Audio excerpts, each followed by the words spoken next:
तो दोस्तों आज हम फिर से आपके लिए लेकर आए हैं देश दुनिया की सभी ताजा बड़ी खबरें फटाफट इस वीडियो में आपको बताने वाले हैं। तो वीडियो को अंत तक जरूर देखें। अगर आप भी गोदी मीडिया का पुरजोर विरोध करते हैं तो हमारी वीडियो को लाइक करके अपना समर्थन जरूर दर्ज करें। इसी बीच बढ़ते दोस्तों अगली बड़ी खबर की ओर। तो भारत के खिलाफ चीन के बाद पाकिस्तान ने युद्ध अभ्यास किया तेज, भारत की पैनी नजर। जी हां दोस्तों, आपको बता दें ये बहुत बड़ी खबर पाकिस्तान से निकल कर आ रही है कि चीन के बाद अब पाकिस्तान ने भी भारत के खिलाफ युद्ध अभ्यास तेज कर दिया। जी हां दोस्तों, आपको बता दें कि भारत और चीन के लद्दाख सीमा विवाद को लेकर जिस तरह से चीनी सेना लगातार युद्ध अभ्यास कर भारत को युद्ध की धमकी दे रही है और इसी क्रम में अब पाकिस्तान भी आ गया है और पाकिस्तान ने भी युद्ध अभ्यास करना भारत के खिलाफ तेज कर दिया। जहां दोस्तों आपको बता दें कि इसकी जानकारी भारतीय सेना ने दी है। भारतीय सेना ने बताया कि कराची के आसमान के करीब इस युद्ध अभ्यास को पाकिस्तानी वायुसेना के लड़ाकू विमान और अन्य विमानों के जरिए किया जा रहा है। वहीं सरकारी सूत्रों के अनुसार ये युद्ध अभ्यास पाकिस्तानी हवाई क्षेत्र में हो रहा है और इसमें पाकिस्तानी वायुसेना और चीनी वायुसेना दोनों के ही विमान शामिल हैं और जो रात के समय उड़ान भरते हैं और युद्ध अभ्यास कर रहे हैं।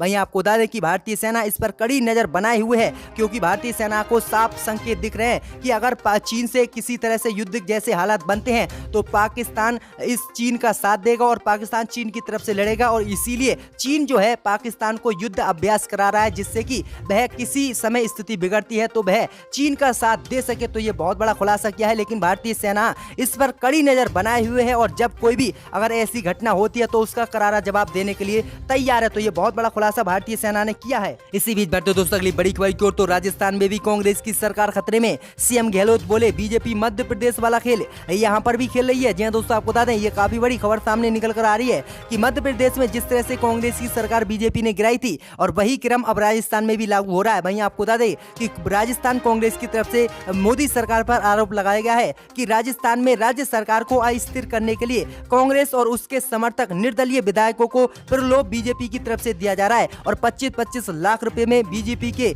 विधायक जो है निर्दलीय विधायकों को खरीदने में जुटे हुए हैं। इस पूरी घटनाक्रम पर राजस्थान के मुख्यमंत्री अशोक गहलोत ने कहा कि मध्य प्रदेश वाला खेल भी बीजेपी यहां पर खेलना चाहती है। हमारे विधायक बहुत ही समझदार हैं और उन्हें खूब लालच लोभ देने की बीजेपी की तरफ से कोशिश की जा रही है, उन्हें खरीदने की कोशिश की जा रही है। लेकिन मुझे इस बात पर गर्व है कि हमारे साथ वीएसपी के 6 और 13 निर्दलीय विधायक आए हैं और एक भी विधायक बीजेपी के इस लोभ लालच में नहीं आएगा। और उन्होंने कहा कि बीजेपी फिर से सत्ता पाने के लिए राजस्थान में भी मध्य प्रदेश वाला खेल खेल रही है और निर्दलीय विधायकों को पैसे से खरीद रही है। तो ये काफी बड़ा आरोप जो है कांग्रेस की तरफ से लगाया गया है। देखते हैं कि बीजेपी इस पर क्या जवाब देती है। इसी बीच बढ़ते दोस्तों अगली बड़ी खबर की ओर। तो कोरोना संकट के चलते निरस्त की गई हज यात्रा पिछले 3 माह से बना हुआ था संयम। जी दोस्तों, आपको बता दें कि हज को लेकर ये काफी बड़ी खबर सामने निकल कर आ रही है कि कोरोना संकट के चलते हज कमेटी ऑफ इंडिया ने बुधवार वर्ष 2020 की हज यात्रा को निरस्त कर दिया है और इसकी जानकारी पूरे भारत के हज यात्रियों को दे दी गई है। वहीं आपको बता दें कि हज यात्रा को लेकर पिछले 3 महीने से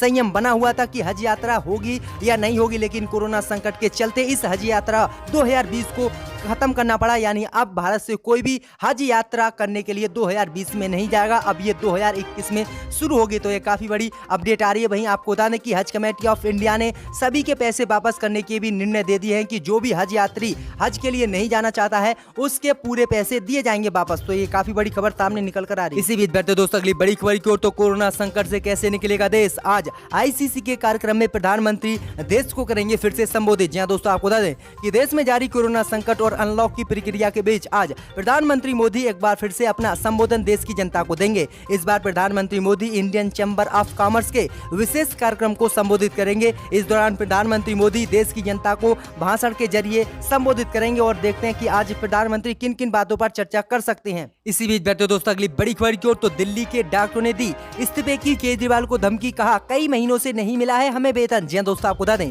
कि दिल्ली में कोरोना संक्रमण के बढ़ते खतरे के बीच कई अस्पतालों के डॉक्टरों ने केजरीवाल को इस्तीफे की चेतावनी दी है। कोरोना से दिन रात जंग कर रहे इन डॉक्टरों को बीते 3 महीने से दिल्ली में वेतन नहीं मिला है। डॉक्टरों ने कहा कि अगर उनका वेतन जल्द से जल्द दिल्ली सरकार या केंद्र की मोदी सरकार ने नहीं दिया तो वे हड़ताल पर चले जाएंगे।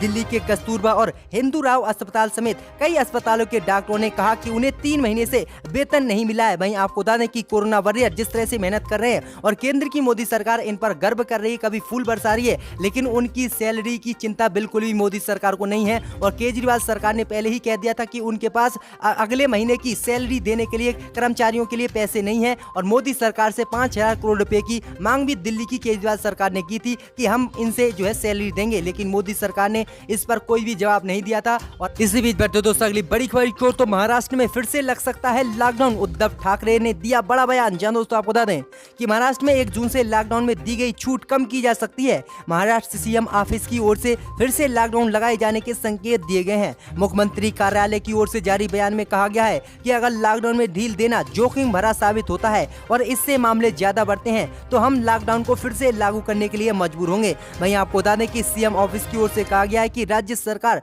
मिशन स्टार्ट अगेन के तहत सतर्कता के साथ कदम उठा रही है। हमने लॉकडाउन को जिस तरह से चरणबद्ध तरीके से लागू किया उसी तरह चरणबद्ध तरीके से इसे हटाना होगा। अभी खतरा टला नहीं है, लेकिन हम आर्थिक गतिविधियों को एकदम ही बंद भी नहीं कर सकते, वो भी तब जब हम कोरोना से लड़ रहे हैं। वहीं महाराष्ट्र सरकार की तरफ से कहा गया है कि अगर स्थिति और खराब होती है, अगर मामले लॉकडाउन खोलने पर बढ़ते हैं तो फिर से लॉकडाउन को लगाया जाएगा कड़ाई से। तो ये बहुत बड़ा बयान आया है महाराष्ट्र सरकार की तरफ से। बढ़ते दोस्तों अगली बड़ी खबर की ओर, तो भारत पर नेपाल का आरोप, सेना के दम पर जमीन हड़पी, फर्जी मंदिर बनाकर विवाद खड़ा किया। जहां दोस्तों आपको बता दें ये काफी बड़ी खबर सामने निकल कर आ रही कि भारत और नेपाल के बीच तनाव बढ़ता ही जा रहा है और काला पानी, लिपू लेक और लिम्पियाधुरा क्षेत्र को लेकर विवाद चल रहा है। नेपाल के पीएम केपी शर्मा ओली ने भारत पर तीखे कमेंट किए हैं। एक बार फिर से उन्होंने भारत पर गंभीर आरोप लगाया है। जहां दोस्तों आपको बता दें कि पार्लियामेंट में संसद को संबोधित करते हुए केपी शर्मा ओली ने कहा कि काला पानी, लिपू लेक और लिम्पियाधुरा अभी विवादित भूमि है जिसका पूरा भूगोल ही भारत के कब्जे में है। भारतीय सेना ने काला पानी में रहकर लिपू लेक और लिम्पियाधुरा पर कब्जा कर लिया है। सेना रखकर हमसे हमारी जमीन छीनी गई। जब वहां भारतीय सेना नहीं थी वो जमीन हमारे पास थी, सेना के कारण हम उधर नहीं जा सकते। एक तरह से कहा जाए तो ये कब्जा है। आगे नेपाल के प्रधानमंत्री केपी शर्मा ओली ने कहा कि हम अपने मित्र राष्ट्र भारत से बार बार कह रहे हैं कि जमीन वापस कर दे। उनके मुताबिक इस समस्या का हल तभी होगा जब भारत जमीन देगा, वो कहते हैं। तो ये काफी बड़ा बयान जो है उन्होंने दिया है और साफ आरोप लगाया है कि सेना के दम पर भारत ने नेपाल से ये तीनों क्षेत्र छीने हैं। इसी बीच बढ़ते दोस्तों अगली बड़ी खबर की ओर, तो गौवध कानून पर बोले इकबाल अंसारी। इस्लाम कहता है कि मुसलमान न गाय काटे और न खाएं। जहां दोस्तों आपको बता दें कि उत्तर प्रदेश की योगी आदित्यनाथ सरकार ने गौ संरक्षण में महत्वपूर्ण कदम उठाया और गाय के ऊपर लाए गए नए नियम के अनुसार गाय को घायल करने या उसकी हत्या करने पर अब 10 साल तक की सजा व जुर्माने का प्रावधान रखा गया है। इस पर इकबाल अंसारी ने इस फैसले का योगी के स्वागत किया है और कहा कि इस्लाम कहता है कि मुसलमान गाय न काटे और न ही उसे खाएं, साथ ही पड़ोसियों के साथ मित्रता बनाए रखे। जहां दोस्तों आपको बता दें कि इकबाल अंसारी ने कहा कि हमारे यहाँ जितना सम्मान गाय का हिंदुओं के घर में है उतना ही मुसलमान के घर में भी है। इसी बीच बढ़ते दोस्तों अगली बड़ी खबर की ओर, तो अखिलेश यादव का तंज, एसपी ने लैपटॉप बांटे। बीजेपी ने चुनाव के लिए जंगल में लगवाए एलईडी। जहां दोस्तों आपको बता दें कि कोरोना वायरस को फैलने से रोकने के लिए लगाए गए लॉकडाउन के दौरान बीजेपी ने वर्चुअल रैली की नई परंपरा शुरू की, जिससे कि दिल्ली से ही पार्टी के वरिष्ठ नेता अलग अलग राज्यों में जन संवाद कर रहे थे।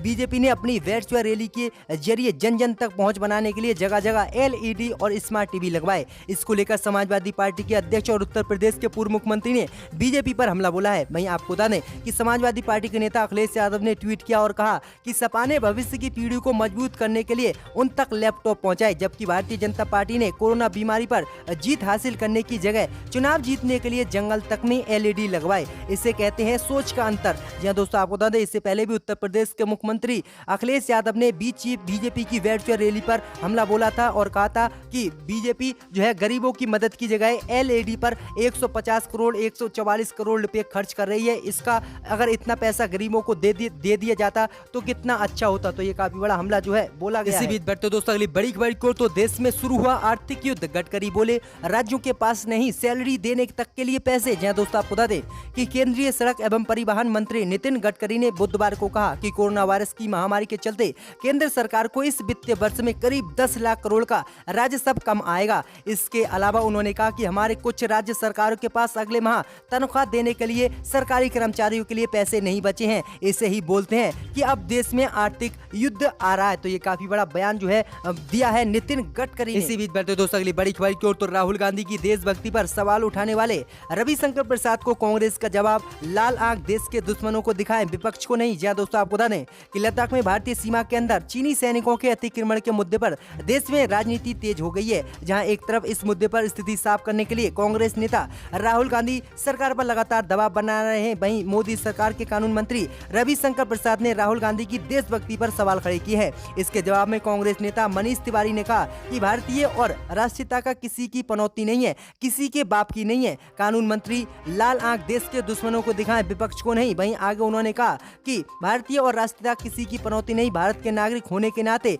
एक जिम्मेदार विपक्ष होने के नाते अगर भारत की भूमि पर कोई कब्जा करता है या कोई अतिक्रमण करता है तो ये हमारा उत्तरदायित्व बनता है कि हम सरकार से सीधे सवाल पूछे और सीधे जवाब की उम्मीद करें। जो गुस्सा कानून मंत्री विपक्ष की ओर दिखा रहे हैं वो लाल आंख भारत के दुश्मनों को दिखाएं। भारत के जो विरोधी हैं उन्होंने भारत की भूमि पर अतिक्रमण किया है, अगर वो आंखें उन्हें दिखाएंगे तो ये ज्यादा बेहतर रहेगा। तो ये काफी बड़ा हमला जो है कांग्रेस की तरफ से भी बीजेपी पर बोला गया है। देखा था 2006 में कि एक एमपी ने यहां पर आकर अपने फाइल डिप्टी स्पीकर पर फेंक दिए थे, वो भी हमने देखा था। और वो उस वक्त कौन थे हम जानते हैं, मगर ये जिम्मेदारी सबकी है सर। और यकीनन जो अपोजिशन की तरफ से एहतजाज हो रहा था।